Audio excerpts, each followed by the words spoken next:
Hey everybody, it's Brittany Luse, and thank you so much for tuning in to It's Been a Minute from NPR.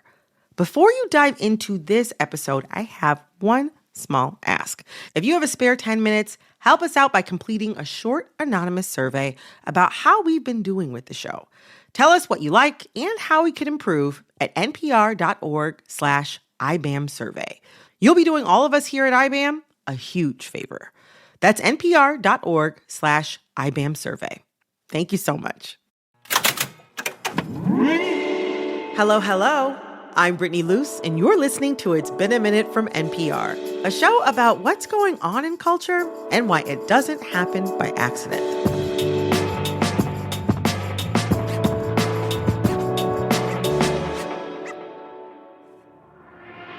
This Sunday, what happens in Las Vegas will make history. Let's get ready to rumble! For the first time ever, Las Vegas will host the Super Bowl. And the halftime headliner is none other than Usher Raymond IV.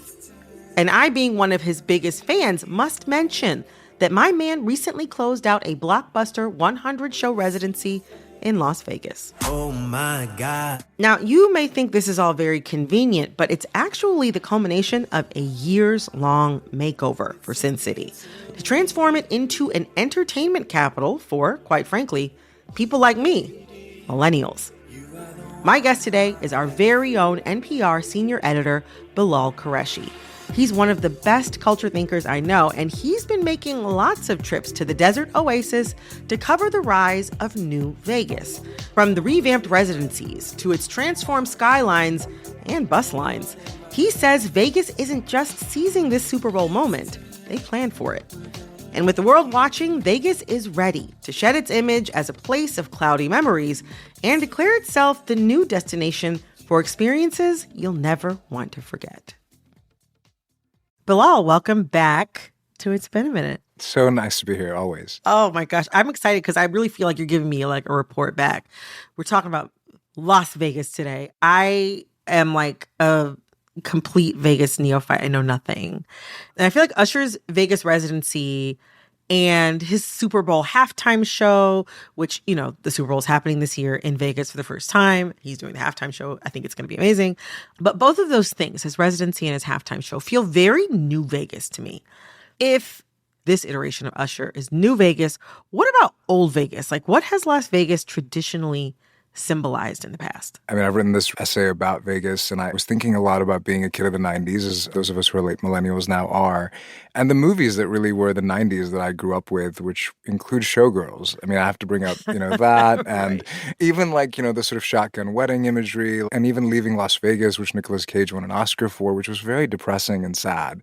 The notion that, people go to this extreme place, it's an extremely, frankly, unappealing place, it's ugly, kind of, people are bleary. Right, there's no windows in the casinos, so you never know what time of day. There's no windows. Like, it's this whole idea of a kind of terrible place, which, again, people enjoy, and I don't want to make light of that at all because it's been an important place for people for a long time. But it just didn't strike me as a place worth, coming from the East Coast, investing really a lot of dollars to go to because it's still a long flight. Real.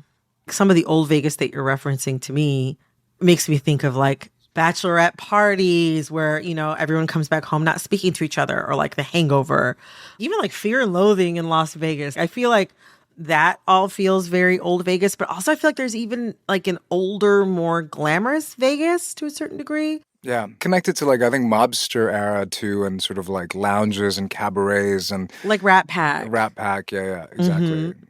I do think though that there have always been obviously people who've gone, a lot of them cynically and kind of ironically. They find it kind of like an absurd thing. So I think that what I'm saying I've sort of seen in the last couple of years of going now a few times is that a lot of people going now are not going ironically. They're going because it's offering like pretty top tier entertainment and culture. If you consider, pop music of this kind culture, which I certainly do. Yeah, I wonder, like we talked about the image of Las Vegas this past. What is the image that you're describing? Like the image that the city is trying to create now? Well, I think one of the biggest changes has been, frankly, just in the built environment of the city, because I think we have images of some of these like old resorts and stuff. Many of them are actually getting torn down. It's a pretty Yeah. big construction zone. And the thing that's like now towering over, not even towering, I don't know what a sphere does, but the thing that's kind of floating over the city is this gigantic screen with like emojis the size of like Godzilla looking down at people. And it's a video screened new huge piece of architecture. The sphere. The sphere, yeah, kind of like the Needle in Seattle or the Tower in Toronto or whatever, like that kind of monument. And the Allegiant Stadium where the Super Bowl will be played, which has been called like the Death Star because that looks like this black giant sort of menacing thing. These are new sort of things that you observe when you drive in, that it's not just that cliche strip of like With like an old-timey the red and cowboy yellow and like bulb, neon. like flashing yeah, lights. the Stardust sort of thing. It's a very different like physical environment. And then on top of that, you're looking at gigantic posters of Wu-Tang Clan, Adele, Usher, and U2. And these are the big residencies that we're just talking about. But there's also a lot of mini residencies like Kylie Minogue. Right. You know, she took the Padam era and like took it to Vegas. So there's a lot of that iconography that you're seeing inside, like, you know, while you're looking at the horizon of the Sphere at Allegiant Stadium and like much newer, much more stylish, frankly, hotels than we're used to. Obviously, we've talked a lot about how entertainment has pretty much always been a major draw to Las Vegas for tourism. But, you know, even thinking about how, I don't know, I wonder how tied this turn toward entertainment is to the fact that like gambling, it's not something that you only really have to do in a casino anymore. You can do sports betting or all different types of gambling at home. There are more casinos in places like Michigan or Pennsylvania or Indiana. And I wonder how much that kind of contributes to it as well, like Vegas having to kind of reinvent itself to a certain degree. I mean, we've talked about the cultural shift that happened with COVID and kind of maximal entertainment, but I think the other big marker for Vegas, to the idea of New Vegas, if we're going to go with that, is the 2018 Supreme Court decision that legalized sports gambling in lots of other states across the country. And there was a concern that once that happened, how does that affect Vegas? And ultimately, that's the reason that the NFL moved in, because basically for a long time, pro sports obviously didn't want to be in Vegas because of the sports betting culture. And so that is one of the reasons that the first Super Bowl is happening now in Las Vegas. And what that means is that the sporting industry, big sports, major sports are now in Vegas in a way that they never were before. And we've talked about concerts and entertainment, but let's not deny what a huge draw big sporting events are. You know, it reminds me, I lived for several years in Dubai, which is another city that is very much an entertainment capital for that region of the world. And it has this big strategic plan. And the biggest thing is that it's so easy to get in and out of. And the airport in Vegas is on the strip. It's super easy to fly in. Often it feels like the flights are kind of subsidized or less expensive because you can get in and out pretty quickly. Most of the discount airlines fly there. And you can be at your hotel within like 15 minutes of landing. So it has a kind of infrastructure like a city like Dubai does that's really set up to like get people in large amounts. So when you have a big sporting event, because now Formula One is in Las Vegas, now pro sports teams are there. The Oakland Athletics are moving there. You know, it's like there's a lot kind of happening that also allows for audiences to get in and out very quickly. I wonder, why was there a feeling that the image of Vegas needed to change? What's behind this desire to rebrand, do you think? A lot of it is obviously just like cold business too, because you have to create a new customer base for a city like Las Vegas, right? I mean, one of the things that's interesting to me is part of doing research for this conversation and this story was going and looking at actually official visitor numbers that have existed for a while in Las Vegas's own like reporting of its tourism. And in 2002, which is something that like really blew me away, 95% of the visitors were white. Wow. And the average age was like around 50. And 95% is a really large number. It's a huge number. And also the income bracket of who was going, it was a more middle class, whatever that term means, tourism destination. Right. I think the big strategic decision has been, not only has it become frankly a far more luxury destination, it's a lot more expensive than maybe it once was. I've spoken to friends who grew up in California who talk about how parents or grandparents just could go for like a weekend and It's have like a 4 kind hours of, away or whatever. it's from not LA. that far, Yeah. and you could kind of have a slightly cheap, kind of slightly not that expensive buffet kind of weekend. And I think the play toward bringing super luxury restaurants, clubs, and hotels that are also very high end has been a big strategy that, of course, made the average income of the person coming higher. You can see that in the statistics. And the last report like this that was a visitor profile that was done for the year 2022 showed that the largest portion of the income sort of that people had that came was over $100,000, which is not a little bit, that's a significant amount. And so that's a big change from what it used to be. And then, like I said, the other big difference is that the majority of the visitors to Vegas, spending visitors, were white. And the big change has been they're courting actively millennials, people in their 30s and 40s, and a lot of people of color. And they have made it actually, frankly, I would argue, like one of the reasons that it's much more in the zeitgeist than it might have been is because of a lot of younger, browner, and blacker audiences making it kind of a place to go, again, not ironically, not cynically, but genuinely to have a good time. Yeah. And to see the people that they love in a way that they haven't seen them before.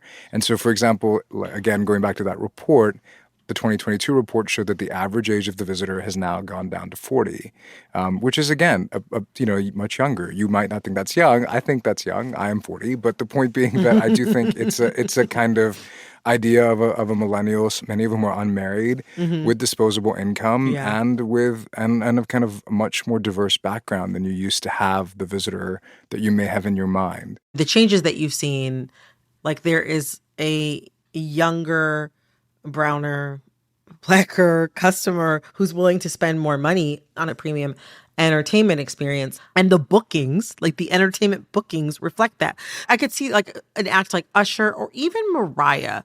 Those do feel like a bid for a very specific sort of like millennial of color customer. But like Wu-Tang Clan, that to me is like, I feel like I'm being dog whistled at to a certain degree. Someone's like, come see this Wu-Tang residency. I mean, it says a lot about sort of like, I guess, like hip hop being 50, but that's almost screaming to a certain degree that they're trying to court a certain kind of customer. You recently wrote an essay about like the changes that we're seeing in Vegas. In your essay, you write about this post-pandemic market for maximalist entertainment. The insatiable experience economy fueled by revenge travel, love that phrase, and irrational spending. Talk to me more about that. You and I have talked about Barbenheimer summer and the Billion Girl summer and all of that. All of that has, to me, I mean, and I say that because it's crazy that at one point we discussed, well, where's the monoculture? I mean, has there been a death to kind of all of us being connected because we're all living this kind of, atomized existence. We're disconnected from each other. But then it seems like in pop, there has been a kind of like big moment that we're in where we're kind of dominated by big stars again in some way. And they're also making content to like serve that desire. I think that's what you kind of see Vegas also very much demonstrating with these shows. And there's also been, I think, a certain sense that like if you're going to go to a show, you want to make it big. If you want to go with your friends to a concert, you'll travel for it. Right. It's things that I think we didn't really think people were going to do before. Like I used to go to shows before, but you kind of just didn't expect that much out of what you spent on them. So as they got expensive, the sense of their rarity got expensive. And Vegas is primed to take advantage of that kind of experience, right? Because you can add to it a great meal at some fancy restaurant. You could dress up a little bit. I mean, the thing I notice about all of these residencies going to them is like people are dressed way nicer than they would be at a normal show. Yes. This is not like a hoodies and jeans kind of like sneaks kind of vibe. No. People are not slapping on their Tivas to go sit in the audience. They are getting dressed up. Right. Maybe this is what the music industry is also realizing is that at this point, the rarest experience that you're going to have with the artists that you love is an audience with them like this. Exclusive feeling of a timed experience that you can then continue reliving forever and ever in your phone or in your camera or when you upload it. It's an experience that kind of, again, the experience economy, the notion that the next generation of visitor to Vegas is somebody who's looking for a premium experience that they can continue living off the kind of, the fragrance of for a long time.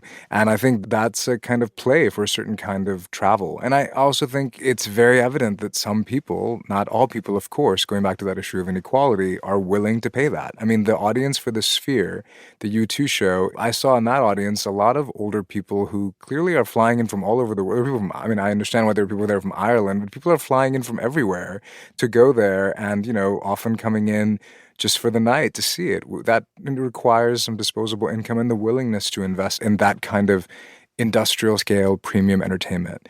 And so there's clearly a market for it that Vegas recognizes it can build off of. Okay, so it's clear from this conversation that Vegas is undergoing some sort of transformation.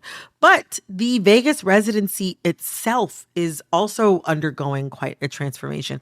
Talk to me about what the image of the Vegas residency has been in the past. Well, I think the modern Vegas residency is accredited to Celine Dion, who basically took on Caesar's Palace, which had a kind of new Colosseum. It's called the Colosseum, built for her, which is wild, in 2003. And it was a huge gamble at the time because it was just a few years after My Heart Will Go On was like everywhere. So it wasn't as if she was past her prime or something like that.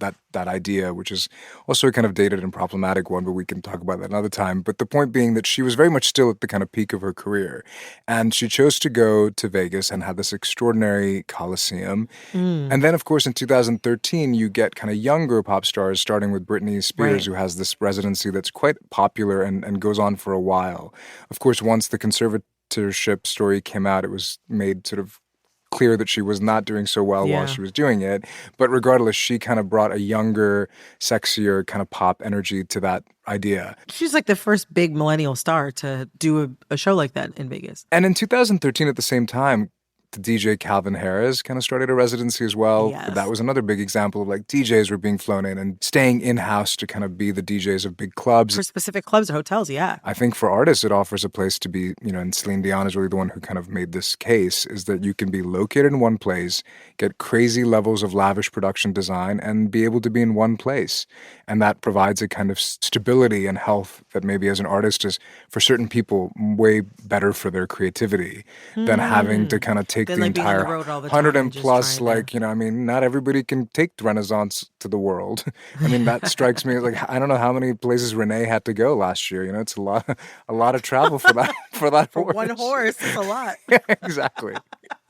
I totally see that as an advantage for like the star, because it's like they can do all of these things that would be mind-boggling to try to figure out from a logistics standpoint. Like you have to have the sort of Beyonce or Taylor Swift money that would allow you to have like 2 to 4 different versions of the set that are traveling at the same time. Yeah, you, totally. like at all times. Not everybody can do that. Not everybody wants to do that. Exactly. There's this one line from your article about Vegas where you wrote about how culture follows money. And Vegas is kind of creating entertainment culture. But that culture, as you've mentioned, is led by big spending. I don't know. That seems like that could kind of signal something bleaker about the larger culture, in that you can create a cultural footprint if you just have the cash. Somebody who I spoke with when I was writing the story is Jason King, who's a critic and a music scholar I really admire, who said that, Vegas is somewhere that is itself a brand, and these people are now brands. And this is a kind of a whole place designed around blockbuster brands kind of asserting themselves. And of course, when we talk about branding and brands, we're talking about money. We're talking about becoming a subscriber, basically, right? Like if you buy into the Usher brand now, you're fully bought in. And I think that, in an industry where music revenues are so flattened by streaming and by the way we all consume music, there was touring for a long time, which many people would just complain was like completely exhausting. And so a certain kind of act can clearly take a lot of advantage of this moment. And I think, the thing that's amazing about the Usher show, which is really, that residency really led to kind of his, you could argue, reboot of his career. Talk to me about that one, though, because like that was one, like my heart hurts still that I didn't get to see. I'm going to go on his tour. He announced his tour. I'm going to go on the tour. But I have to know, like, what was it like to be in the room for Usher's residency? He had 2 iterations of this residency, and the one that really became so famous is this show called My Way, named for his sort of really big hit album. The set is very intimate. It's an Atlanta strip club meets kind of like a sort of, you're in the club, and there's roller skating, and there's like a kind of runway that comes out into the crowd. What? And I think one of the things that went viral was that he's really very close to you, as oftentimes we have simulated sex going on the runway. So it's like a lot of things are happening that make it very close than you would feel to sort of his confessions. And then I'll also just mention, because I'm a sort of tech nerd, is that Usher was performing at the Dolby Theater, which is actually the first concert venue apparently to be fully outfitted with like Dolby Atmos. And so it's like the sound systems are extraordinary. And I think with shows, I mean, we forget that like in the past, it used to be that when you went to an arena or a stadium show, they kind of tried to do what they can. And people used to complain sometimes about sound where they were located. You don't have that experience in these theaters. Many of them are new. The investments are made constantly to make sure they're the most cutting edge sort of audio visual experience. Now, I would have loved to see that show, but kind of returning to Vegas at large, I got one last question. Like, how successful has this rebrand been so far? Like, who is going? And are they really spending enough for all these investments to be worth it? I mean, I think, to be honest with you, the Sphere is a really big risk. So I think a lot of these places, they've made the huge bet, to use that analogy, and now they're going to wait and see what the next few years look like. This is an incredibly business-savvy place where people are making calculations and updates constantly based on what makes sense. And I think that those strategies are going to be made to accommodate what is working and isn't working.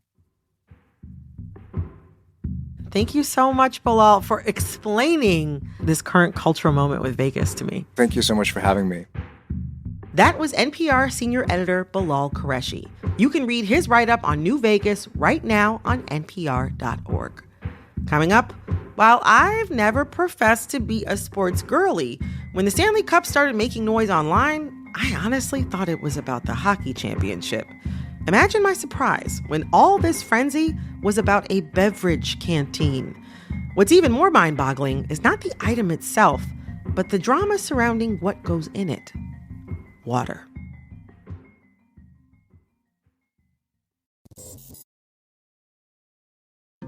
The Stanley Cup used to evoke images of hockey, but for the last few months, if you say Stanley Cup, most people will only picture one thing. Basically, a glorified metal big gulp. And this Stanley Cup has people freaking out. You guys, I love it so much already. It's so pretty. It's so pretty, I can't even. By now, you've probably seen the craze over the Stanley Quencher, a 40-ounce thermal cup made by Stanley, a drinkware and outdoor gear company. And if you haven't, picture Black Friday 2005, but all over one cup. Well, the Stanley craze has made its way to the Central Valley. Shoppers lined up overnight in the rain to get their hands on an exclusive Starbucks Stanley Cup that went on sale this morning. The Quencher is something of a Cinderella story. A lonely cup, destined to be discontinued by her manufacturer, grabs the attention of the mommy blogosphere and poof, a bona fide craze.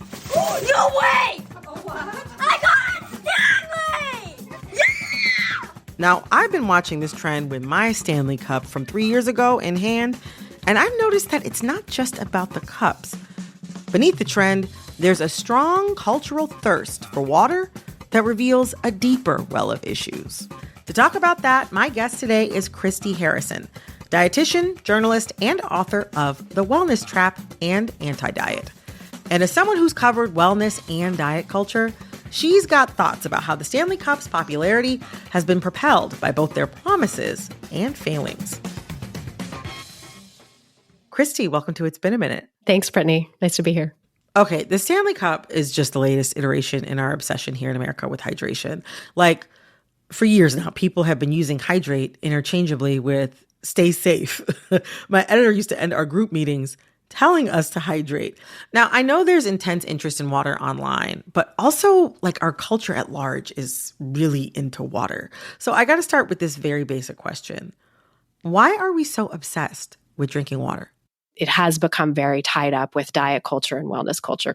People, looking to shrink their bodies or to find wellness in some way. I think it's partly that, right? The body shrinking thing, that goes back decades. There's this old school diet rule that's like, drink water instead of eating, right? You might just you might not be hungry. Yeah. You're actually thirsty. Yeah. Mm-hmm. And so there's that. And, at the extremes, I see clients with disordered eating and eating disorders, and I have seen people who are drinking very disordered levels of water to try to, suppress their hunger, and they're not eating enough. And I've had a couple clients end up in the emergency room because they drank so much water. Like it can be, extremely dangerous at that level. And then I think there's also this wellness culture mandate of like, drink water so that you'll have glowing skin, so that you won't have wrinkles, so that your skin will be taut and dewy and you'll look young. Right. And it's really tied up with this notion of purity and that, certain foods foods and beverages are pure, and water is seen as kind of the pinnacle of like the purity hierarchy. There's a democratic element to it, that it is pretty accessible, that water is within reach for so many people, and that it doesn't really require you to do much other than fill up your glass. Yes. And oh my gosh, what a glass, everybody. And what a glass. is all about now. I mean, as you're saying, the hydration fixation has been with us for a little bit.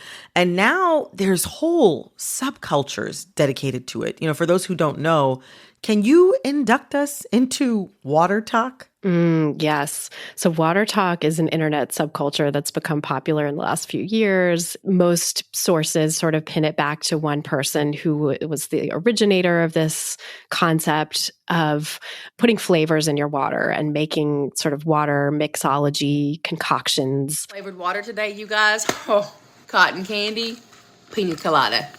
I mean, enough said. It's like low calorie or 0 calorie sweeteners, basically making your own diet beverages.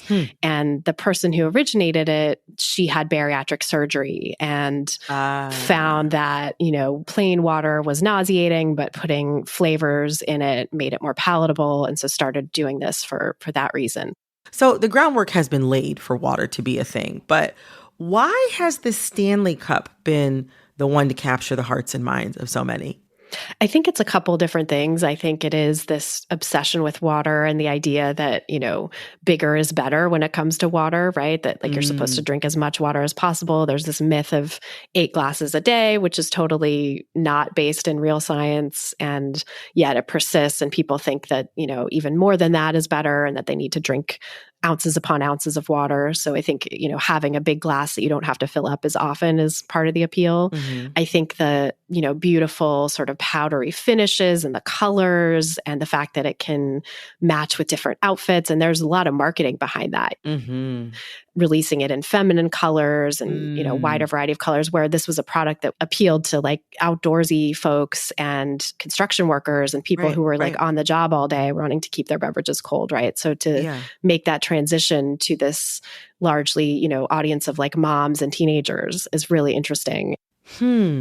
Going back to the marketing behind the scenes at Stanley, they targeted a lot of mommy bloggers with their marketing campaign. Why was that so strategic? I think mommy bloggers have a lot of influence in determining what people buy and creating consumer trends. Mommy bloggers are aspirational but attainable. They have these lives that feel within reach to their average followers. And I think with, a lot of the breakdown of in-person connections through the pandemic and also the breakdown in like civic connections and participation and the decline of things like organized religions, people are looking for connection, community, belonging, right? And they're looking for like people they can trust to tell them, to give them recommendations. Yes. And I see them as much more relatable than like a red carpet type of celebrity. Like these mommy bloggers, you see their lifestyle is more attainable.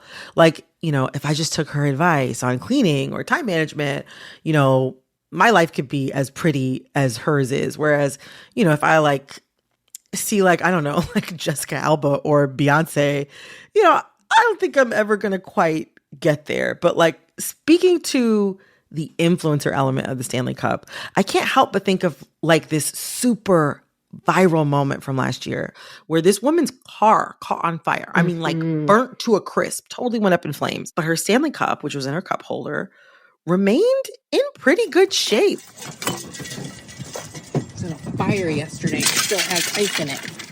And Stanley, the company, learned about her video and offered to buy her a new car.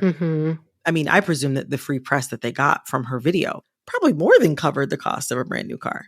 I think so. Yeah, I think that was a huge element of it too. The fact that not only was the cup still standing while the inside of the car was burnt to a crisp, but there was ice in the cup still. She shook it and you could hear the ice. It's like, that's quality. That's, that's a product that it really is built to last. And I think there is some element of it that it's like, it is a good product. You have to acknowledge there's some truth to it. Talk to me about what the specific model or models that people, young women and moms are, buying up. What does it signify, the cup? Yeah, I think it signifies belonging and knowing what's cool, knowing what's in, being a part of a trend. The fact that it's water, it's a reusable water cup, it's, something that you can refill again and again and keep plastic out of the oceans. I think for some people, even if that's not the driving force, I think that's there sort of as a loftier goal to make it feel like this has a purpose beyond just yourself. Like, I'm helping save the planet with this purchase, but it's also belonging to like being cute and fun and sort of in the know and, being a part of the culture, being a part of the conversation. I think there's something about like knowing what's of the moment, being on trend that always makes people feel like they belong and feel part of something bigger than themselves. You're not just signaling with the Stanley Cup that you're in the know, but I think you're also kind of signaling that like, I care about my health, but also I care about my health in the right, newest way. Totally. Yeah. Diet and wellness culture go through so many cycles and there's so many trends that come and go because ultimately things don't work, right? It's green juice and, hot yoga and whatever. With water, I think it's so elemental. It's so simple. I think it can feel like, no, this is really the thing because there's nothing other than this. It's so basic. Companies like Stanley are selling the vessels to put the water in, but the water itself is, mostly free and is widely available. And it's something that people can have every day whenever they want to a certain extent, The Stanley Cup itself, despite some of the, kind of the halo effect that it can confer on, its user, such as, seeming environmentally conscious, seeming like you care about your health, seeming in the know. The Stanley Cup does have some flaws. Like, it's gotten a lot of mileage out of being this reusable cup that's great for the environment. And, when I think back to that car on fire, how the Stanley Cup made it out unscathed with cold ice still inside. It's not plastic, sure, but it also, like, these cups don't look like they'll degrade anytime soon. And I suppose, like, if people were kind of sensible about it and only bought one and they just used that for however many years, that seems like a reasonably sustainable purchase. But as you and I have both seen, there's people with like collections of 30 on their wall. That's you're not going to use all 30 of those or whatever. No. That's not going to happen. Also, the company recently admitted that each of its insulated cups has like a lead part in them, which, it ain't so great for the environment. And it also ain't so great for your health. Granted, the cup would have to fully crack open for you to really be exposed to it. But it's kind of interesting to think about like how the Stanley Cup has this marketing around it that has been so potent. But, there are some actual facts about the cup itself kind of push back upon the marketing of the Stanley Cup. Yeah, totally. And the fact that it's such a trend now and that there's people who are collecting 30 of them, I think are probably the same people that are going to abandon them when the next viral water bottle comes along, right? Where do all those cups end up that people have been collecting? I can't help but notice that like this rise in the Stanley Cup is also coinciding with two other things that I think are really important. One, recent research that's talked about like the amount of microplastics that are in water that comes in plastic bottles, but also like Stanley Cups are really popular at a point where, some Americans still don't have access to clean drinking water at all. What do you make of the Stanley Cup craze when you consider that clean drinking water isn't a given for all Americans?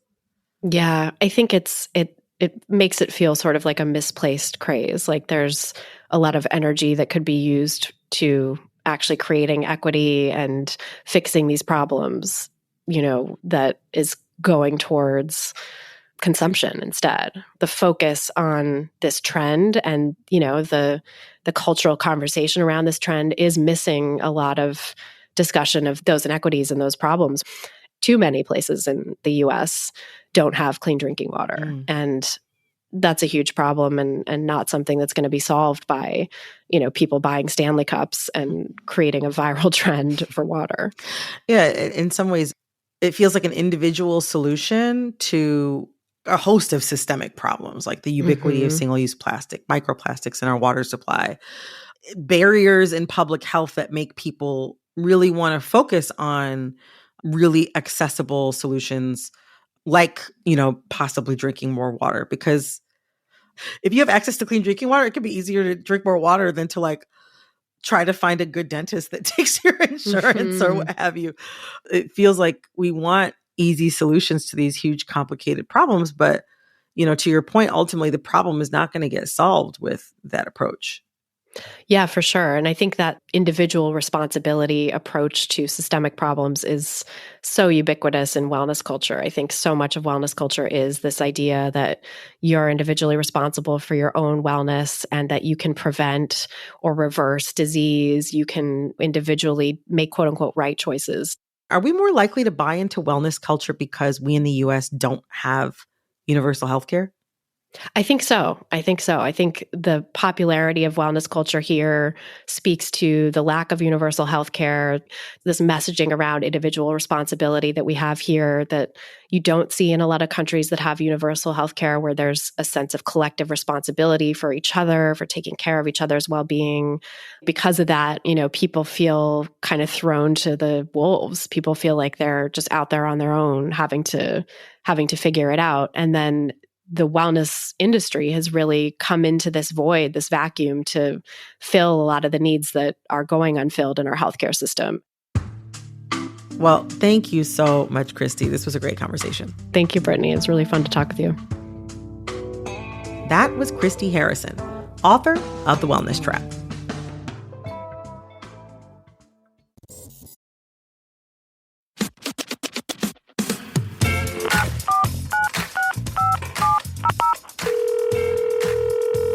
Hey, Brittany. Hey, Brittany. Hey, Brittany. Hey, Brittany. It's Simone. So I know that you saw that Beyonce's dropping her new hair care line, Sacred. What are your thoughts on it? You think you're going to get a bottle? Simone, I am so glad that you called in with this question because I'm not going to lie to you. Now, do I respect Beyonce as perhaps our greatest living performer? Absolutely. However, when you're a superstar like Beyonce, you have what's called iconography. Just little things here and there that somebody can just see one aspect of your image and they can immediately know that I'm talking about you. Like, for instance, with Michael Jackson and his sparkly glove. We only need to see just that one aspect of the outfit, like Tina Turner in a short Bob Mackie dress. Shoot, like Cher in a long Bob Mackie dress, okay? We know these people's iconography. A major piece of iconography associated with Beyonce, Giselle, Knowles Carter are her fabulous wigs. They look like they grow out of her scalp. And she has been known for the quality and the beauty of these wigs for pretty much her entire career. When you see a long honey blonde wig blowing in the wind or in a stage fan, we know we're talking about Beyonce. And on top of it, Beyonce's mother, Miss Tina, Mama Tina, she was a hairstylist, one of the most successful hairstylists in Houston. So Beyonce grew up in the beauty shop. It makes sense that she would have an interest in perhaps selling a product to us that had to do with beauty, hair, and self-presentation. That's not surprising to me. But if most of the photos that exist of you out there in the world show you in a $100,000 wig, if you selling hair products, I don't want conditioner from you. Baby, I don't know what your hair looks like. I don't want conditioner. I want some visuals. Now, all that being said, like Beyonce said, I'm going to try and figure out how to put my honey blonde highlights on my $200,000 wigs into a nice $250 wig for the girls to order online. It'd be a different story. But it just confounds me from a business perspective why you would want to penetrate an already very saturated market for celebrity hair care products, right? Given everything I've just said, am I signed up for the Sacred emails? Absolutely. Am I going to buy a Sacred product? Probably, honestly, probably. Is it going to work on my hair? Who knows? I don't know. Does it work on Beyonce's hair? I don't know. I didn't see her hair. And that's okay. Like I said, it's okay. It's your business. It's your personal business. But when you want it to be your business, we got to see the results. So those are my thoughts about Sacred. with all that in mind, Simone, I hope you and your hair have a fabulous weekend. And Sacred, I'll be watching.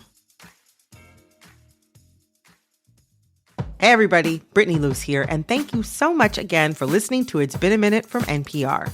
Before you leave, I have one small ask. If you have a spare 10 minutes, you can help us out by completing a short anonymous survey about how we've been doing with this show. Tell us what you like and how we can improve at npr.org/IBAM survey. You'll be doing all of us here at IBAM a huge favor.